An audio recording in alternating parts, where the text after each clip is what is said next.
This one I would give an A. How to Draw by Wizard Magazine. Wizard Magazine. It's not real art. It's comics and movies and video games, or pop culture stuff. But they used to have lessons in their magazine on how to draw certain things, and they just basically compiled it all in here. And it's many, many pages. Covers pretty much everything. Not extreme detail. Each lesson is about 3 pages long, 3 to 4 pages. But they have some really great artists in here. I can name quite a few just off the top of my head. I mean, Jim Lee, Michael Turner. Yeah, that's basically it. No Jim Calafiore. He was working on Batman for a while there. Oh, Dale Keown. Really good. Might know him from Pitt or The Hulk. They had Jim Lee in here. That was good enough for me. And then they had Michael Turner.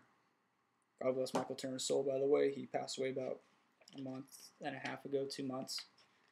Really gonna miss him. I just hung up like 2 posters in my room too of Michael Turner's stuff. I'll be able to see it all the way back there. The Hulk.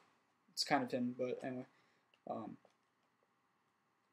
Michael Turner's art is really exaggerated, but he's really good at drawing sexy women. And that's the lesson that they actually have him drawing in here. And it covers everything. It doesn't just cover anatomy. It even breaks down the anatomy, how to draw arms and legs, and then it goes into torso, and then it goes into how to draw the hands, because hands are really friggin' difficult. Tons of little bones in the hand and muscles, and just getting the proportions right. And then it goes into drawing movement and emotion and how to convey, advanced body language, action, teens and children versus just drawing adults. And then there's sex appeal, which is drawn by Michael Turner. This is part of his lesson on sex appeal. Of course Michael Turner's doing this. I think Adam Hughes did the other one before his. It was, right here. Sultry Women by Adam Hughes. Adam Hughes is another badass. I'm surprised he's in here. Adam Hughes has his own website now, and he has a few videos up there of him drawing. It's really cool stuff. Here's one for those of you who are more manga or anime inspired. I'm really inspired by Joe Mad. And as you know, he has that whole manga and American kind of hybrid thing going on. It's called Kinetic, if I remember right. Manga, sketching manga style. A lot of the manga books I really can't stand. They go into the Pokemon manga anime thing, and where it's just really simple and sharp.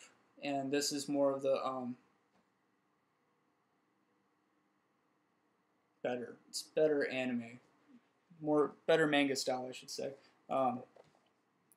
It's more realistic, and it's not sharp, square, pointy chin.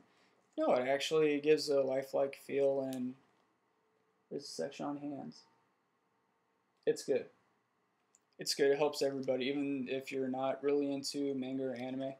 I mean, they have really professional. These are well-seasoned artists teaching these lessons on anatomy proportions for manga and anime characters. And it works for, your American style or fine art style too. I mean, all you have to do is change the face. I mean, that's really the only anime part of the, body here. I mean, look. Look right down there in the corner. Her body. It's very straightforward. It's real proportions and stuff. It's the face. So, yeah, there's that. Like I said, I just started learning how to color. So here's one of my coloring books. How to color for comics. Like I said, I'm inspired by comics, and this one I really like. It's produced by Guru FX. Guru FX. It's pretty good. I haven't gotten a whole lot of time to read it. It's kind of outdated for me. It doesn't cover CS3. This was produced a while ago, I believe. 2004. And obviously it's 2008 now, almost 2009. I have Photoshop CS3. And I understand most of the stuff that they're saying in there, but it's harder for me to find it because the CS3 is more updated. yeah, and those are pretty much the books that I study from. Um, on DeviantArt, there's a lot of professional comic artists and just professional freelance artists and such on there. If you ask any of them for a critique, I do all the time. I love getting the feedback, and just talking with them. I don't go to the conventions. I wanted to go to the last San Diego Con, but I couldn't. Yeah. Anyway, I couldn't. But I always ask them, and I keep in touch, and I talk with them all the time. They're cool, really cool people. Um, not arrogant at all. Especially Tim Townsend and Nate Ruffino. I love those guys. I'm afraid to give out any more DeviantArt IDs because if everybody starts talking to them, then they're just going to start giving me shorter critiques, and I don't want that. They give me really long, really nice, in-depth critiques. So I don't want to exploit too many of my sources.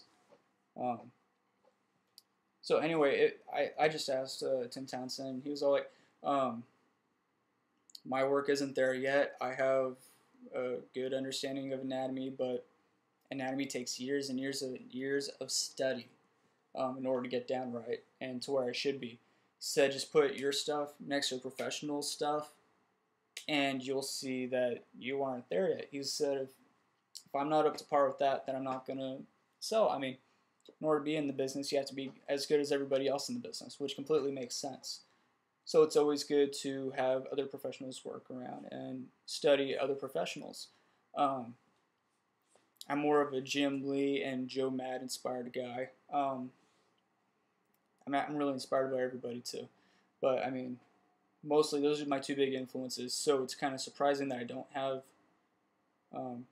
any anime artist sketchbooks or Jim Lee's sketchbook. I have Jim Lee Millennium Edition Wizard thing. But anyway, I'm going to get into this now. Humberto Ramos. Awesome artist. I have his sketchbook. It's called, what was it called? Toxic Waste.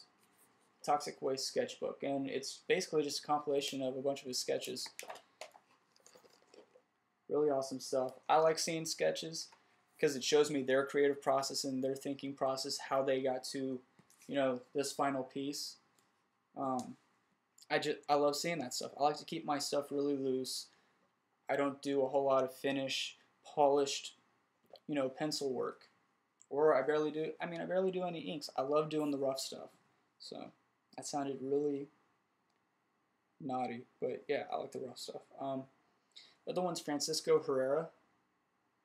He's actually right now working with Aspen Comics on something. I don't remember. I just saw him do a cover. But he's really good. He's a lot like Humberto Ramos. Matter of fact, I believe they're both from Spain. So yeah, they're pretty close together. I mean, cartoony style. Anyway, it's good to have sketchbooks of some of your favorite artists. Compare. I mean, you get to learn from them. You go, oh, this is how he sketches stuff. This is how he gets there. I mean, sometimes the lines will be so loose that you'll see, circle of the head and then, the line through where the eyes are going to be and such. And I mean, their style is exaggerated. It's not going to be exactly at the halfway point. The eyes are bigger than, real life. I mean, it's just cool to see for me. So